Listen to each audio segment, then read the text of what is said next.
இன்றைக்கும் நீங்கள் ஏங்குகின்ற ஒவ்வொரு காரியத்தையும் ஆண்டவர் உங்களுக்கு கொடுக்கணும் அப்படின்ட்டு அவர் விரும்புகிறார். ஆமென். அதை தான் நம்ம இன்றைக்கு பார்க்க போகிறோம். உங்களோட கடுகு அளவு விசுவாசத்தை ஆண்டவர் கனம் பண்ணி நீங்கள் ஏங்குகின்ற ஒவ்வொரு காரியத்தையும் ஆண்டவர் நிறைவேற்றுவார். அதுதான் நம்ம மத்தேயு 17:20 பார்க்குறோம். அதை வாசிக்க கேட்போமா? அதற்கு இயேசு, உங்கள் அவிசுவாசத்தினாலே தான் கடுகு விதையளவு விசுவாசம் உங்களுக்கு இருந்தால் நீங்கள் இந்த மலையை பார்த்து இவ்விடம் விட்டு அப்புறம் போ என்று சொல்ல அது அப்புறம் போம். உங்களால் கூடாத காரியம் ஒன்றும் இராது என்று மெய்யாகவே உங்களுக்கு சொல்லுகிறேன். கடுகு அளவு விசுவாசம் இருந்தாலே போதும். அந்த மலையை பார்த்து அப்புறம் போ என்று நீ சொன்னால் அது அப்புறம் போகும். நிறைய முறை நம்மளுடைய ஃபெய்த்தை நம்ம பார்க்கும்போது நம்மளுடைய ஜெபங்கள்லாம் ஃபெய்த் இல்லாத ஜெபம்தான் இருக்கும். இது ஆண்டவரால் செய்ய முடியுமா அப்படின்ற ஒரு டவுட்டில் தான் நம்ம நிறைய முறை ஜெபிப்போம். ஏன் அப்படின்னு நம்ம பார்க்கும்போது நம்ம ப்ராப்ளம்ஸ் நம்மளுடைய கண்களுக்கு முன்பாக வரும்போது அதுதான் நம்ம கண்களில் பெருசாக தெரியும். நமக்கு பிரச்சனை வரும்போது ஐயோ அது நடந்துருச்சே எனக்கு அப்படின்னு தான் நம்ம யோசிப்போம். இது எப்படி நான் சால்வ் பண்ண போகிறேன், இதிலேருந்து நான் எப்படி முன்னேற போகிறேன் அப்படின்ட்டு தான் நம்ம யோசிப்போம். நம்மளோட ஹியூமன் மைண்ட் அப்படி தான் யோசிக்கும். பட் ஆண்டவர் சொல்லுகிறார், இயேசு சொல்லுகிறார், உனக்கு கடுகு அளவு விசுவாசம் இருந்தாலே போதும். ஒரு பெரிய ஃபெய்த்து, பெரிய நம்பிக்கை அப்படின்லாம் ஒன்றும் எக்ஸ்பெக்ட் பண்ணல. கொஞ்சம் ஃபெய்த் இருந்தாலே போதும், உன்னால் ஒரு பெரிய மலையை கூட மூவ் பண்ண முடியும் அப்படின்ட்டு இயேசு சொல்லுகிறார். கடுகு அப்படின்னு நம்ம பார்க்கும்போது இத்தனோண்டு தான் இருக்கும். இப்போ நான் காமிச்சா கூட உங்களுக்கு தெரியாது, அவ்வளோ சின்னதாக இருக்கும். ஒரு டேபிளில் நீங்கள் ஒரு கடுகை நீங்கள் வச்சிங்க அப்படின்னா அது எங்கே இருக்குன்னு கூட தெரியாது. அந்த அளவுக்கு மைன்யூட்டாக குட்டியாக இருக்கும். அந்த சைஸ் ஃபெய்த் உங்களுக்கு இருந்தாலே போதும், உங்களால் எதுனாலும் சாதிக்க முடியும். Nothing is impossible. அதே போல் அந்த சின்ன சைஸ் ஃபெய்த் வச்சு நம்மளால் எதுனாலும் செய்ய முடியும். நம்மளால் கிடையாது, இயேசுவின் நாமத்து மூலமாக, ஆண்டவர் மூலமாக. ஆண்டவர் மேலே அந்த நம்பிக்கையை வைக்கும் போது நம்ம இமேஜின் பண்ண முடியாத ஒரு வல்லமையை நம்மளால் பார்க்க முடியும். நிறைய முறை நம்ம பெரிய ஃபெய்த் இருந்தால் தான் அற்புதங்கள் நடைபெறும், நம்ம ஜெபங்கள்லாம் கேட்கப்படும் அப்படின்னு நம்ம நினைக்கிறோம். ஆனால் அந்த சின்ன நம்பிக்கை, அந்த விசுவாசம் பெரிய காரியங்களை செய்யும் அப்படின்ட்டு இயேசு சொல்லுகிறார். இந்த விசுவாசத்தை இன்றைக்கு ஆண்டவர் ஒவ்வொருவருடைய உள்ளத்திலையும் விதைக்கிறார். ஸோ இந்த கடுகு அளவு விசுவாசம் அப்படின்னா என்ன அப்படின்னு பார்க்கும்போது மத்தேயு 13:31-32 நம்ம பார்க்குறோம். வேறொரு உவமை அவர்களுக்கு சொன்னார். பரலோக ராஜ்யம் கடுகு விதையை கொப்பாயிருக்கிறது. அதை ஒரு மனுஷன் எடுத்து தன் நிலத்தில் விதைத்தான். அது சகல விதைகளிலும் சிறிதாயிருந்தும் வளரும்போது சகல பூண்டுகளிலும் பெரிதாகி ஆகாயத்து பறவைகள் அதன் கிளைகளில் வந்து அடையத்தக்க மரமாகும் என்றார். ஸோ இந்த வசனத்தின்படி இந்த கடுகு அளவு விசுவாசம் சைஸ் பற்றி இல்லை, ஆனால் அது எவ்வளோ க்ரோ ஆக முடியும், வளர முடியும் அப்படின்றதுல தான் இருக்குது. ஸோ இந்த சின்ன விதை நம்ம விதைக்கும்போது அது வளர்ந்து ஒரு பெரிய மரம் போல ஆகுகிறது.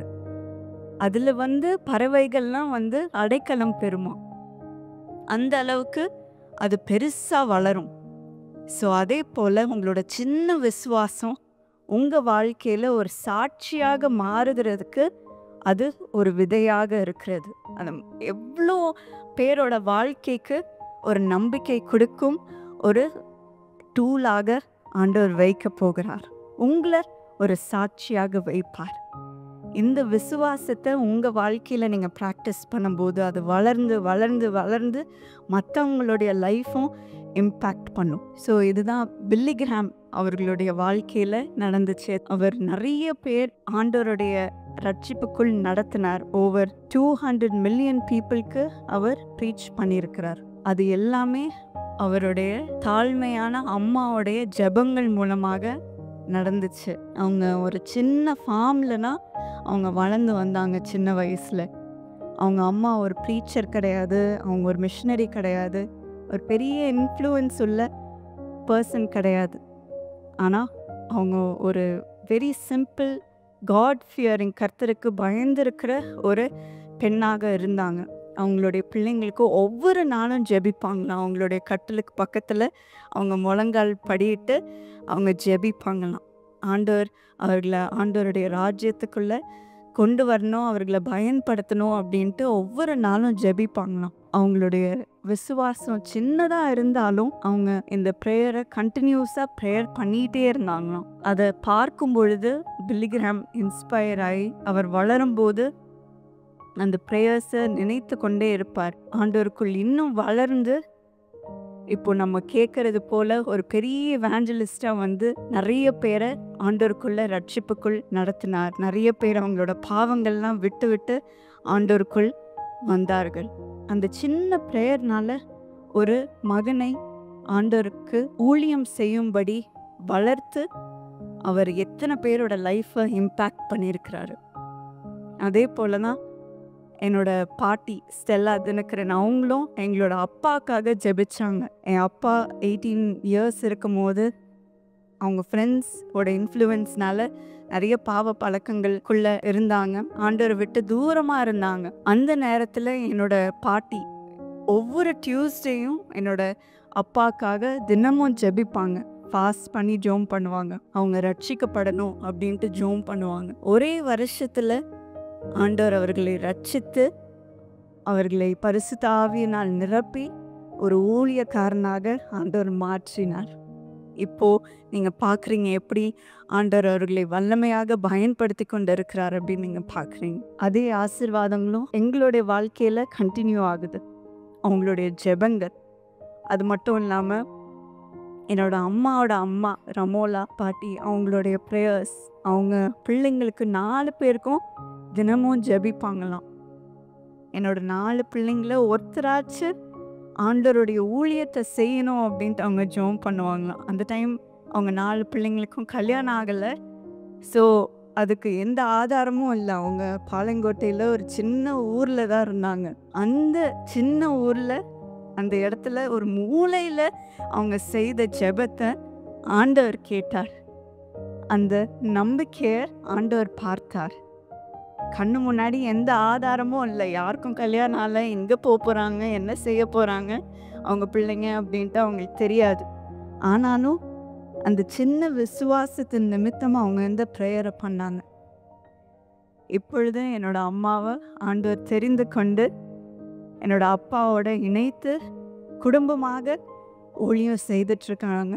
நாங்களும் அந்த ஊழியத்தை கண்டினியூ பண்ணுறோம். ஆண்டவர் அந்த சின்ன விசுவாசத்தை கனம் பண்ணுகிறார். நீங்கள் பெரிய இன்ஃப்ளூயன்ஸ் இருக்கணும், எனக்கு பெரிய பவர் இருக்கணும், நான் ஃபேமஸாக இருந்தால் தான் எனக்கு இந்த காரியம்லாம் நடக்கும், எனக்கு யாரை தெரியும் அப்படின்ட்டு நீங்கள் யோசித்துட்ருக்கலாம். எனக்கு இவங்கவங்கெல்லாம் தெரிஞ்சாதான், இவங்கவங்களோட கனெக்ஷன் இருந்தால் தான் இந்த காரியம் நடக்கும் அப்படின்னு நீங்கள் யோசித்துட்ருக்கலாம். ஆனால் அந்த கடுகு அளவு விசுவாசத்தை வச்சு நீங்கள் ஜெபிக்கும் பொழுது ஆண்டவர் அதை பெரிய அதிசயங்களை உங்களை காண அளவுக்கு மாற்றுவார். அதுதான் நம்ம கலேஷியன்ஸ் 6:9 அந்த வசனத்துல பார்க்கிறோம். நன்மை செய்கிறதில் சோர்ந்து போகாமல் இருப்போமாக, நாம் தளர்ந்து போகாதிருந்தால் ஏற்ற காலத்தில் அறுப்போம். தொடர்ந்து நீங்க ஜெபித்து கொண்டே இருங்க. இந்த விசுவாசத்தை நீங்க பிராக்டிஸ் பண்ணிக்கொண்டே இருங்க. ஆண்டவர் உங்களை பெரிய காரியங்களை அவர் செய்வார். ஏற்ற காலத்தில் நீங்க அந்த ஹார்வெஸ்டை நீங்க பார்ப்பீங்க. இன்னும் ஹீப்ரூஸ் 11:1 நம்ம பார்க்கிறோம், விசுவாசமானது நம்பப்படுகிறவர்களின் உறுதியும் காணப்படாதவைகளின் நிச்சயமுமாய் இருக்கிறது. நம்ம கண்ணு முன்னாடி அது நடக்காத காரியம் அப்படின்ட்டு நம்ம நினைச்சிட்டு இருக்கலாம். ஆனா ஆண்டவர் அதை செய்து முடிப்பார் அப்படின்ற ஒரு நம்பிக்கை வச்சாலே போதும். இந்த சின்ன நம்பிக்கை போதும், பெரிய காரியங்களை ஆண்டவர் செய்து முடிப்பார். இந்த கடுகு அளவு விசுவாசம் மலைகளை நகற்றும். மார்க்கு 11:23 அதை தான் நாம் பார்க்கிறோம். எவனாகிலும் இந்த மலையை பார்த்து நீ பெயர்ந்து சமுத்திரத்திலே தள்ளுண்டு போ என்று சொல்லி தான் சொன்னபடியே நடக்கும் என்று தன் இருதயத்தில் சந்தேகப்படாமல் விசுவாசித்தால் அவன் சொன்னபடியே ஆகும் என்று மெய்யாகவே உங்களுக்கு சொல்லுகிறேன். ஆமென். ஸோ இந்த வசனத்தின்படி நிறைய தடைகள் நம்மளோட வாழ்க்கையில் மலை போல பெருசாக இருக்கும்.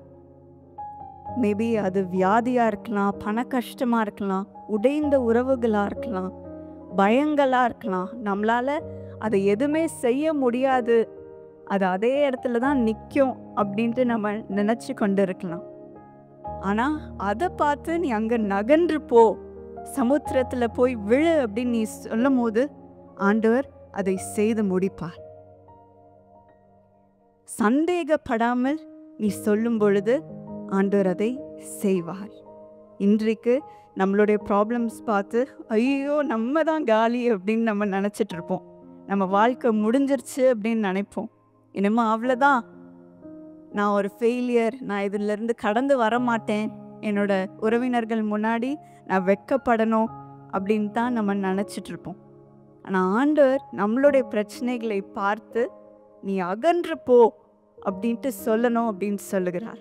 சந்தேகம் இல்லாம விசுவாசிக்கும் பொழுது அதன்படியே ஆண்டவர் நம்மள அதை மூவ் பண்ண சொல்லலை.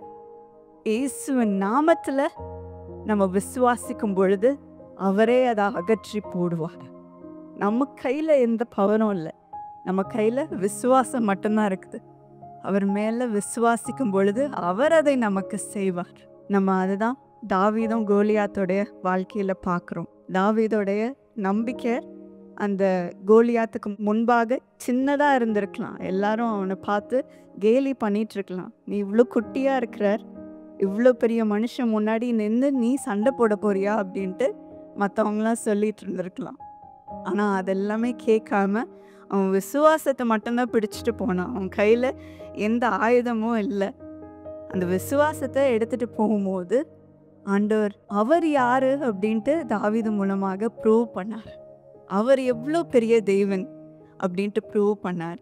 கோலியாத் பெரிய மனுஷன், அவன் நம்மளை டிஸ்ட்ராய் பண்ணிடுவான் அப்படின்ட்டு எல்லாரும் சொல்லிட்டு இருந்தாங்க. ஆனால் ஆண்டவர் எவ்வளோ பெரிய தெய்வன் அப்படின்ட்டு ப்ரூவ் பண்ணார். நான் அவனோட பெரிய தெய்வன் அப்படின்ட்டு ப்ரூவ் பண்ணார். அதே போல தான் நீங்களும் நிற்கும் போது நான் ஒரு சின்ன மனுஷன் அப்படின்னு நீங்கள் சொல்லிட்டு இருக்கலாம். உங்களை பார்த்து நீ எப்படி இதை செய்ய போகிற அப்படின்ட்டு மற்றவங்க சொல்லிட்டு இருக்கலாம். உன்னால் முடியாது அப்படின்ட்டு சொல்லலாம். ஆனால் உங்களுக்குள்ளே இருக்கிற தெய்வன் அந்த ப்ராப்ளமோட பெரிய தெய்வனாக இருக்கிறார். அந்த பிரச்சனையை பார்த்து ஐயோ இந்த பிரச்சனை பெருசாக இருக்குதே அப்படின்னு நீங்கள் சொல்ல போகிறதில்ல. நீங்கள் அந்த பிரச்சனையை பார்த்து என் தேவன் எவ்வளோ பெரியவர் அப்படின்னு நீங்கள் சொல்ல போகிறீங்க. அதே போல் நீங்கள் சொல்லும்போது உங்கள் வாழ்க்கையில் அவர் பெரிய காரியங்களை செய்வார். நீங்கள் நினச்சி பார்க்க முடியாத அளவுக்கு அதை செய்வார். நீங்கள் உங்கள் பிள்ளைங்களை குறித்து நீங்கள் கவலைப்பட்டுட்ருக்கலாம். உங்களோட வேலையை குறித்து நீங்கள் கவலைப்பட்டுட்ருக்கலாம். உங்களுடைய பண கஷ்டத்தை பார்த்து நீங்கள் கவலைப்பட்டுட்ருக்கலாம். இல்லைன்னா உங்கள் வாழ்க்கையில் என்னால் முன்னேற முடியலையே அப்படின்னு நீங்கள் சொல்லி கவலைப்பட்டுட்ருக்கலாம். ஆனால் இன்றைக்கு உங்கள் பிரச்சனையை பார்த்து என் தேவன் எவ்வளோ பெரியவர் அப்படின்னு நீங்கள் சொல்லுங்கள். ஆண்டவர் பெரிய காரியங்களை உங்களை பார்க்க செய்வார். ஆமென். எத்தனை பேர் விசுவாசிக்கிறீங்க? உங்கள் தேவைகள் எல்லாவற்றையும் அவர் சந்திப்பார். எந்த குறையும் இல்லாதபடி ஆண்டவர் உங்களுக்கு செய்வார். இதுதான் ஜார்ஜ் முல்லர் அப்படின்ட்டு ஒருவருடைய வாழ்க்கையில் நடந்துச்சு. அவர் நிறைய அநாத பிள்ளைகளுக்கு பராமரித்து கொண்டு இருந்தார். நிறைய முறை அவங்களுக்கு சாப்பிட்றதுக்கு கூட உணவு இருக்காது. ஆனால் அவருடைய வாழ்க்கையில் எப்படி அந்த கடுகு அளவு விசுவாசம் என்ன செஞ்சுது அப்படின்னு நம்ம பார்க்கும் பொழுது, அவர் மிஷனரி ஸ்கூல்லேருந்து கிராஜுவேட் ஆன பிறகு இங்கிலாண்டில் இருக்கிற ரோட்டில் இருக்கிற நிறைய அநாத பிள்ளைங்க எப்படி சஃபர் பண்ணுறாங்க, கஷ்டப்படுறாங்க அப்படின்னு பார்க்கும்போது அவரோட உள்ளம் அப்படி உடஞ்சி போயிருந்துச்சு. நிறைய பேர் உணவு இல்லாமல் பட்னியாக இருந்தாங்க. குளிரில் அவங்க நிறைய பிள்ளைங்க இறந்து போயிட்டு இருந்தாங்க. இல்லைன்னா சைல்ட் லேபருக்குள்ளே இந்த பிள்ளைங்கள்லாம் போயிட்டு இருந்தாங்க. இதெல்லாம் பார்க்கும்போது ஆண்டவர் அவரோட மனதில் ஒரு ஆர்ஃபனேஜ் ஸ்டார்ட் பண்ணணும் அப்படின்ட்டு ஆண்டவர் ஒரு சின்ன டிசையர் போட்டார் அவருடைய உள்ளத்தில். ஆனால் அந்த டைம் அவருக்கு பணமே இல்லை. 2 shillings அப்படின்னா ₹1 தான் அவருடைய பாக்கெட்டில் இருந்துச்சு. அதை வச்சு எப்படி நான் ஸ்டார்ட் பண்ணுறது அப்படின்னு அவர் யோசிக்கும் போது அவரோட ஒவ்வொரு தேவையும் ஆண்டவர் அற்புதமாக சந்தித்து கொண்டே இருந்தார். வருடங்கள் போக போக அவருடைய ஆர்ஃபனேஜுக்கு ஆண்டவர் பில்டிங்ஸ் கொடுத்தாரு, நிறைய ஜனங்களை கொடுத்தாரு பராமரிக்கிறதுக்கு, ஃபர்னிச்சர், உணவு, ட்ரெஸ்ஸு, பணம் அப்படின்ட்டு ஒவ்வொரு தேவையும் ஆண்டவர் அற்புதமாக சந்தித்து கொண்டு வந்தார். அதே போல தான் ஒரு நாள் காலையில் அவர் எந்திரிச்ச உடனே அவருக்கு ஒரு செய்தி வந்துச்சு. இந்த 300 பிள்ளைங்க இருக்கிற ஆர்ஃபனேஜில் சாப்பாடே இல்லை அந்த பிள்ளைங்களுக்கு அப்படின்ட்டு அவருக்கு நியூஸ் வரும்போது அவர் அந்த ஆர்ஃபனேஜில் இருக்கிற அந்த கேர்டேக்கர் அம்மா கிட்ட அந்த பிள்ளைங்க எல்லாரையும் டைனிங் ரூமில் உட்கார வச்சுட்டு அவங்கள ஆண்டவர் எங்களுக்கு கொடுக்குற உணவுக்காக நன்றி சொல்ல வைங்க அப்படின்ட்டு அவங்கள இன்ஸ்ட்ரக்ட் பண்ணார். ஸோ எல்லாரும் உட்காந்து ஆண்டவர்கிட்ட ஜெபிச்சாங்க.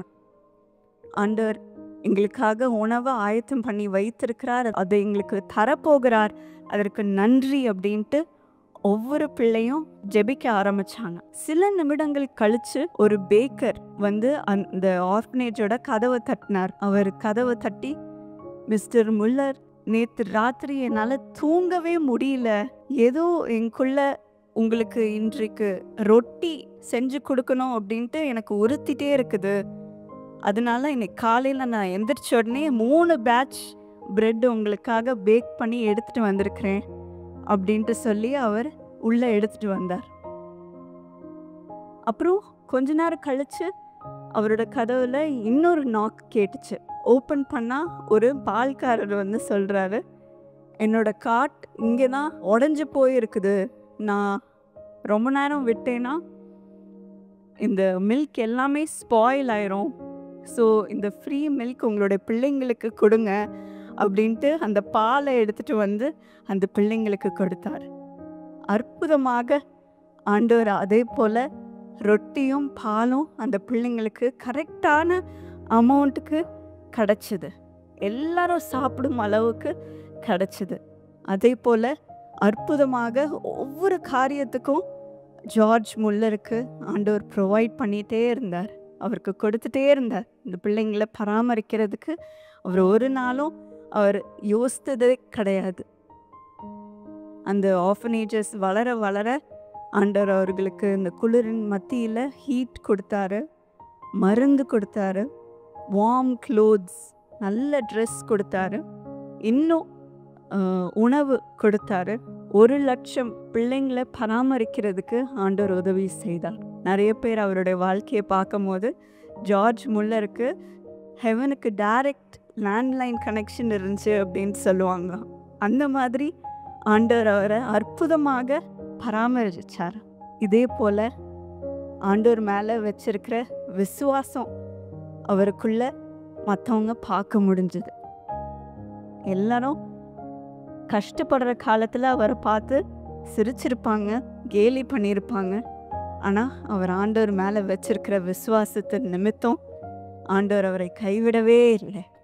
அவரோட தேவைகள் கூட ஒவ்வொரு நாளும் ஆண்டவர் சந்தித்தார். இன்றைக்கும் நீங்கள் சொல்லலாம், இதுதான் என்னோட லாஸ்ட் ரிசார்ட், இவ்வளோதான் என்னோட வாழ்க்கை முடிஞ்சிருச்சு அப்படின்ட்டு நீங்கள் சொல்லலாம். எல்லாமே எண்டுக்கு வந்துருச்சு, இதுக்கப்புறம் நான் என்ன செய்ய போகிறேன் அப்படின்னு நீங்கள் சொல்லலாம். உங்கள் பில்ஸை பார்த்துட்டு எனக்கு பேங்க்கில் காசே இல்லை இதை பே பண்ணுறதுக்கு அப்படின்னு நீங்கள் சொல்லலாம்.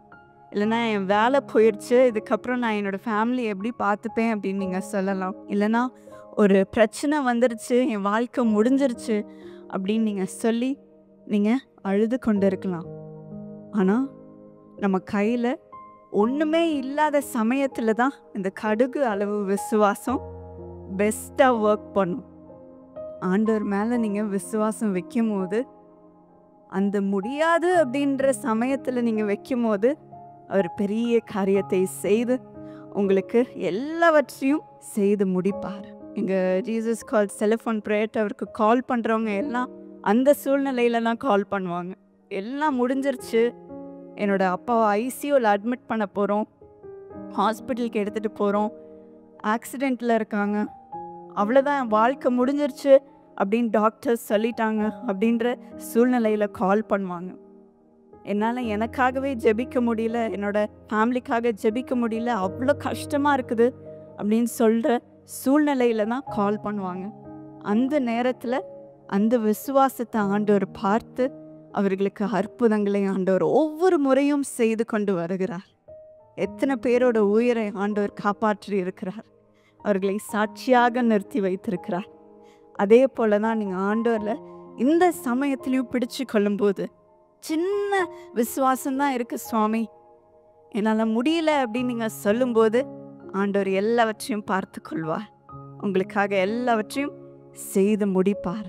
இந்த சின்ன விசுவாசம் எப்படி வேலை செய்யுது அப்படின்னு நம்ம பார்க்கும் பொழுது நம்ம லூக்கா 17:6 பார்க்குறோம். அதற்கு கர்த்தர், கடுகு விதை அளவு விசுவாசம் உங்களுக்கு உண்டாயிருந்தால் நீங்கள் இந்த காட்டுத்தீ மரத்தை நோக்கி, நீ வேரோடே பிடுங்குண்டு கடலிலே நடப்படுவாயாக என்று சொல்ல அது உங்களுக்கு கீழ்ப்படியும். இந்த விசுவாசம் நம்ம யார் மேலே வச்சிருக்கிறோம் அப்படின்றதுல தான் இருக்குது.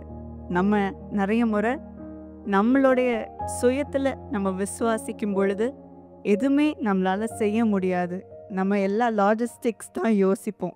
இது செய்ய முடியுமா, இது நடக்குமா, இது எப்படி நடக்கும், இதுக்கு நான் என்னெல்லாம் செய்யணும் அப்படின்னு ஒரு லிஸ்ட்டு போட ஆரம்பிச்சிரும். ஆனால் நம்ம ஆண்டவர் மேலே இந்த விசுவாசத்தை வைக்கும்போது ஆண்டவர் நம்ம சொல்கிறதன்படியே அதை செய்து காட்டுவார். இங்கிருந்து அங்கே போ அப்படின்ட்டு அந்த மலையை பார்த்து நீங்கள் சொல்லும்போது அப்படியே செய்வார். Ask anything in my name and I will do it அப்படின்னு ஆண்டவர் சொல்லியிருக்கிறார். என் நாமத்தில் எதை கேட்டாலும் அதை நான் தருவேன் என்று ஆண்டவர் சொல்லியிருக்கிறார். அதன்படியே நீங்கள் ஆண்டவர் மேலே நீங்கள் விசுவாசத்தை வைக்கும்போது ஆண்டவர் எல்லாவற்றையும் உங்களுக்கு செய்து முடிப்பார். பிரச்சனை வரும்போது சாத்தான் அந்த கடுகளவு விசுவாசம் கூட ஒன்றுமே இல்லாத அளவுக்கு அழிச்சிடணும், நம்ம வாழ்க்கையில் எல்லாத்தையும் பிடுங்கிட்டு போயிடணும் அப்படின்ட்டு அவன் நினைப்பான். ஆனால் அந்த கடுகு அளவு விசுவாசம் நம்ம வாழ்க்கையில் இருந்தால் போதும், ஆண்டவர் நமக்கு எல்லாவற்றையும் செய்து முடிப்பார். எந்த இடத்துல வெட்கப்பட்டு அவமானத்தோடு நின்றுமோ அதே இடத்துல ஆண்டவர் நமக்கு கீர்த்தியும் புகழ்ச்சியும் உண்டு பண்ணி செய்வார். கம்பீரமாக நின்று அவருக்காக சாட்சியாக நிற்க செய்வார். எத்தனை பேர் விசுவாசிக்கிறீங்க? ஆமென். ஆண்டவர் உங்களுடைய குடும்பத்தின் முன்பாக, உறவினர்கள் முன்பாக, உங்கள் ஃப்ரெண்ட்ஸின் மத்தியில், உங்களை பற்றி தெரியாத ஜனங்களுக்கு முன்பாக கூட ஆண்டவர் உங்களை சாட்சியாக நிற்க வைப்பார். அந்த விசுவாசத்தை என்றைக்கும் நம்ம விட்டு விடவே கூடாது. ஒரு கடுகு அளவு இருந்தால் கூட அது போதும் அப்படின்னு ஆண்டவர் சொல்லுகிறார். ஆனால் என் மேலே அந்த விசுவாசத்தை வை அப்படின்ட்டு ஆண்டவர் சொல்லுகிறார். இயேசு மேலே நம்ம அந்த விசுவாசத்தை வைக்கும் போது மலைகளே நம்மளால் நகற்ற முடியும். ஆண்டவர் அதை உங்கள் வாழ்க்கையில் செய்வார். உங்கள் துக்கத்தை எல்லாவற்றையும் சந்தோஷமாக மாற்றுவார். இந்த கடுகு அளவு விசுவாசத்தை எப்படி நம்ம வளர்க்கிறது அப்படின்னு நம்ம பார்க்கும்போது ரோமர் 10:17 நம்ம பார்க்குறோம். ஆதலால் விசுவாசம் கேள்வினாலே வரும், கேள்வி தேவனுடைய வசனத்தினாலே வரும். இன்னும் ஜேம்ஸ் 2:26, அப்படியே ஆவி இல்லாத சரீரம் செத்ததாய் இருக்கிறது போல கிரியை இல்லாத விசுவாசமும் செத்ததாய் இருக்கிறது. ஸோ நம்மளுடைய விசுவாசத்தை நம்ம கிரியைகளால் நம்ம ப்ராக்டிஸ் பண்ணும் பொழுது அந்த விசுவாசம் வளரும். முதலாவது நம்மளுடைய விசுவாசத்தை நம்ம ஃபீட் பண்ணணும். எப்படி ஒரு விதையை விதைக்கும் பொழுது அதுக்கு நம்ம தண்ணி ஊற்றுறோமோ, உணவு கொடுக்குறோமோ, அதே போல் நம்மளோட விசுவாசத்துக்கு நம்ம உணவு கொடுக்கணும். அது எப்படி அப்படின்னு நம்ம பார்க்கும்போது வேதத்தை நம்ம ஒவ்வொரு நாளும் தியானிக்கும் பொழுது நம்மளோட விசுவாசத்தை நம்ம வளர்க்குறோம். ஒவ்வொரு நாளும் ஆண்டவர்கிட்ட நம்ம ஜெபிக்கும்போது அந்த விசுவாசத்தை நம்ம ப்ராக்டிஸ் பண்ணுறோம். ஒவ்வொரு நாளும் ஆண்டவர் ஆராதிக்கும் பொழுது அந்த விசுவாசம் நமக்குள்ள வளரும்.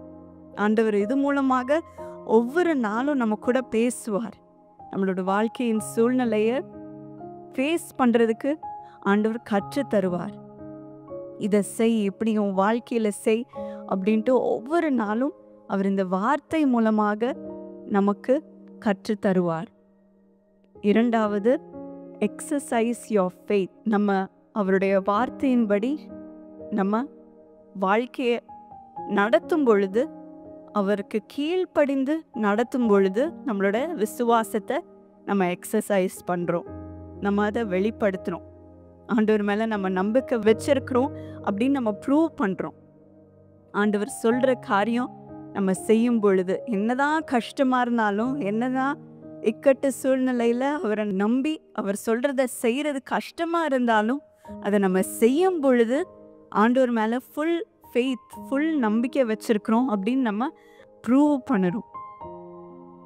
ஸோ அது வெரி இம்பார்ட்டண்ட். சில டைம்ஸ் ஆண்டவர் உன்னோட வேலையை குவிட் பண்ணிவிட்டு இதை செய் அப்படின்ட்டு ஆண்டவர் சொல்லுவார். இல்லைன்னா இந்த இடத்துக்கு நீ மூவ் பண்ணு அப்படின்னு சொல்லுவார். நம்மளால் இமேஜின் பண்ண முடியாத காரியத்தை ஆண்டவர் செய்ய சொல்லுவார். நம்ம கம்ஃபர்ட் ஜோனில் இருப்போம், நமக்கு எல்லாமே இருக்கிற சூழ்நிலையில் அதெல்லாம் விட்டுட்டு இந்த காரியத்தை செய் அப்படின்னு அவர் சொல்லுவார். அது அந்த நேரத்தில் ரொம்ப கடினமாக இருக்கும், ரொம்ப கஷ்டமாக இருக்கும். ஆனால் அந்த சூழ்நிலையில் ஆண்டவர் பார்த்துப்பார் என்று நம்ம நம்பி அதை செய்யும் பொழுது, அவருக்கு கீழ்ப்படிந்து செய்யும் பொழுது நம்மளுடைய விசுவாசத்தை நம்ம வெளிப்படுத்துகிறோம். ஆண்டவர் அதை கனம் பண்ணுவார், நம்மளை அடுத்த கட்டத்துக்கு கொண்டு போவார், நம்மளை உயர்த்துவார். மூன்றாவது, நம்மளுடைய விசுவாசத்தை காத்து கொள்ள வேண்டும். நம்ம சந்தேகப்படாமல், பயத்துக்கு நம்ம விழாமல், அந்த நெகட்டிவ் காரியங்கள், அந்த சத்தத்துக்கெல்லாம் நம்ம செவி கொடுக்காமல் இருக்கும் பொழுது நம்ம விசுவாசத்தை காத்துக்கொள்ளும். நம்ம வாழ்க்கையில் திடீர்னு யாராவது வந்து ஏதாவது நெகட்டிவாக சொல்லிட்டு போயிடுவாங்க, கிரிட்டிசைஸ் பண்ணுவாங்க, இல்லைனா உன்னால் முடியாது அப்படின்னு சொல்லிட்டு போயிடுவாங்க, இல்லைனா பயத்தை கூட கொண்டு வருவாங்க. இதை செஞ்சேன்னா நான் உனக்கு இந்த தீங்கை உனக்கு செஞ்சிருவேன், நீ இப்படி பண்ணனா நான் உனக்கு இதை செஞ்சிருவேன் அப்படின்ட்டு அவங்க த்ரெட்டன் பண்ணுவாங்க. ஆனால் அந்த சூழ்நிலையிலையும் நம்மளோட விசுவாசத்தை விடாமல் ஆண்டவருக்கு நம்ம கீழ்ப்படிந்து நம்ம வாழ்க்கையை நடத்தும் பொழுது நம்மளுடைய விசுவாசத்தை நம்ம காத்துக்கொள்வோம். ஸோ இந்த 3 காரியத்தை நம்ம செய்யும் பொழுது நம்ம இந்த கடுகு அளவு விசுவாசத்தை நம்ம ஒவ்வொரு நாளும் வளர்க்க ஆண்டவர் உதவி செய்வார். எப்படி அந்த கடுகுக்கு சாயில் வேணும், மண் தேவைப்படுதோ, தண்ணி தேவைப்படுதோ, சூரியன் தேவைப்படுதோ, அதே போல் நம்மளோட விசுவாசத்துக்கு ஆண்டவரோட வார்த்தை ரொம்ப அவசியமாக இருக்கிறது, ஜெபம் அவசியமாக இருக்கிறது. நம்ம செய்கிற கிரியைகள், நம்ம ஆண்டவரை கீழ்ப்படிந்து நடக்கிற ஒவ்வொரு காரியமும் அவசியமாக இருக்கிறது வளர்க்கிறதுக்கு. ஸோ ஆண்டவர் இந்த கடுகு அளவு விசுவாசத்தை உங்கள் வாழ்க்கையிலையும் விதைத்து அதை இன்றைக்கு வளர செய்வார். இன்றைக்கு ஒன்றுமே இல்லை, நம்பிக்கை இல்லாமல் இருக்கிறேன் அப்படின்னு நீங்கள் சொல்லிகிட்ருக்கலாம். ஆனால் இந்த சின்ன நம்பிக்கை, இந்த சின்ன விசுவாசம் போதும் அப்படின்னு ஆண்டவர் சொல்லுகிறார். அதை அவர் பெருக பண்ணி ஆண்டவர் உங்களை பெரிய காரியங்களை உங்கள் வாழ்க்கையில் செய்ய பார்க்க உதவி செய்வார். இந்த விசுவாசம் உங்கள் மூலமாக நீங்கள் செய்யும் ஜெபம் மற்றவர்களுடைய வியாதிகளை குணமாக்கும், மற்றவர்களுடைய குடும்பத்தை இணைக்கும், மூடப்பட்ட கதவுகளை திறக்கும், மற்றவங்களுடைய ஆத்மாவை ரட்சிக்கும். ஸோ நீங்கள் உங்கள் வாழ்க்கைக்கு மட்டும் இல்லை, மற்றவர்களுக்கும் சேர்த்து நீங்கள் விசுவாசிக்கும் பொழுது அவர்களுடைய வாழ்க்கையிலையும் நீங்கள் அற்புதங்களை பார்ப்பீர்கள். ஆண்டவர் உங்களை காண செய்வார். உங்களையும் யூஸ் பண்ணி, உங்கள் விசுவாசத்தை யூஸ் பண்ணி மற்றவங்களுடைய வாழ்க்கையிலையும் அற்புதங்களை காண செய்வார். இன்றைக்கு நீங்கள் சொல்லலாம், எனக்கே விசுவாசிக்கிறதுக்கு கஷ்டமாக இருக்குது என் வாழ்க்கைக்கு, நான் எப்படி மற்றவங்களுக்கு விசுவாசிக்க முடியும் அப்படின்னு நீங்கள் சொல்லலாம். ஆனால் ஆண்டவர் உங்களுடைய விசுவாசத்தை அப்படி பில்ட் பண்ணுவார். கொஞ்சம் கொஞ்சமாக நீங்கள் உங்கள் வாழ்க்கையை நீங்கள் மற்றவர்களுக்காக பயன்படுத்தும் பொழுது உங்களுடைய விசுவாசத்தையும் ஆண்டவர் பெருக செய்வார். ஆண்டவருக்கு நீங்கள் உங்கள் வாழ்க்கையை ஒப்பு கொடுக்கும் பொழுது அது விசுவாசத்தை வளர செய்வார். ஸோ இன்றைக்கு என்கிட்ட இந்த சின்ன விசுவாசம்தான் இருக்குது சுவாமி அப்படின்னு நீங்கள் சொல்லி வந்திருக்கலாம். ஆனால் அந்த விசுவாசத்தை அவர் பயன்படுத்தி உங்கள் வாழ்க்கையில் பெரிய காரியங்களை பார்க்க செய்வார். எத்தனை பேர் விசுவாசிக்கிறீங்க? எத்தனை பேர் நம்புறீங்க? ஆமென். ஆண்டவர் இந்த விசுவாசத்தையும் இன்றைக்கு இந்த கடுகு அளவு விசுவாசத்தை உங்கள் வாழ்க்கையில் விதைக்கிறார். அதை வளர செய்யும் சுவாமி அப்படின்ட்டு இப்பொழுதும் நம்ம கேட்போமா? எல்லாம் கண்களை மூடி அவரிடத்தில் கேட்போம். ஏசப்பா, என் கையில் ஒன்றும் இல்லப்பா, என்னால் ஒன்றும் முடியாது சுவாமி. ஆனால் உம்முடைய நாமத்தில் மேல் நான் விசுவாசிக்கும் பொழுது அது சின்ன விசுவாசமாக இருந்தாலும் சரி சுவாமி, நீர் அதை எடுத்து நீர் அதை பெருக பண்ணி நீர் பெரிய காரியங்களை செய்ய வல்லவராயிருக்கிறீரப்பா, செய்ய வல்லவராயிருக்கிறீரப்பா. இன்றைக்கு அதை நான் நம்புகிறேன் அப்பா, இன்றைக்கு நம்புகிறேன் சுவாமி அப்படின்ட்டு சொல்லுவோமா? நீங்கள் உங்கள் உள்ளத்தில் நீங்கள் பேசுங்க.